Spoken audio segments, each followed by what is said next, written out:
The TV market is a much more sophisticated market than people give it credit for, and I think that digital natives who don't have the context of pre-digital have a somewhat naive view about the integrity and the intricacy of the television market.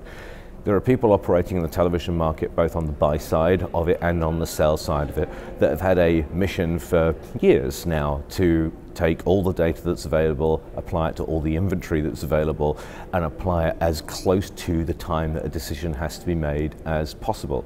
One of the features of that is that the upfront market, which is really a futures market, has been the province of those people who are the best at predicting supply and demand in the market by category, by network, by day part, by month, and could make an informed judgment call as to where the value would be in the relationship between upfront and scatter. So that market isn't going away anytime soon, and the core issues that I covered there, which are understanding supply and demand and the application of data, are the ones that are developing, because on the supply side, in terms of linear television, it's quite clear that supply isn't increasing.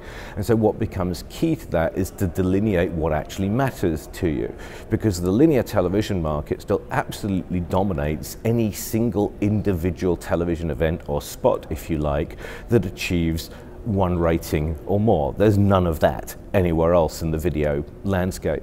And we know from our experience, if one of our targets is the aggressive and rapid build of reach, that solid rating spots are key to that. And so carrying on identifying them, but sorting the wheat from the chaff, if you like, and applying the right data to them to extract the value remains a key issue.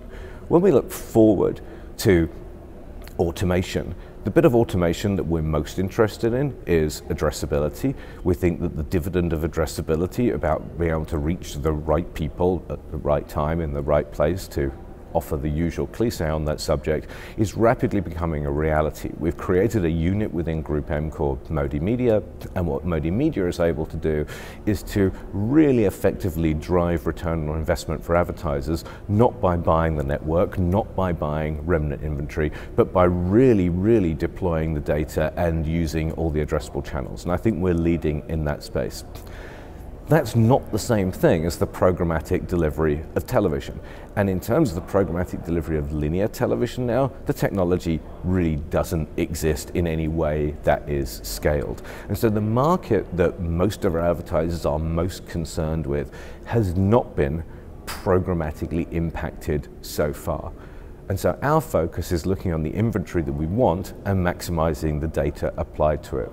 We're not focused on the remnant industry market of how do we turn vanilla into Rocky Road. And it reminds me very much of the very early days of ad networks. We think it's an inefficient way of acquiring inventory in the market.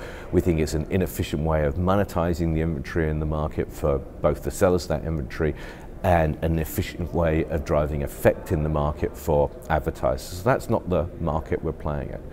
Elsewhere in programmatic video, of course, we're extremely active. We do believe in programmatic video. We are trying wherever we can to blend some kind of context with a programmatic availability of video, but of course it still represents a relatively small part of the entire book that we operate on behalf of all of our clients.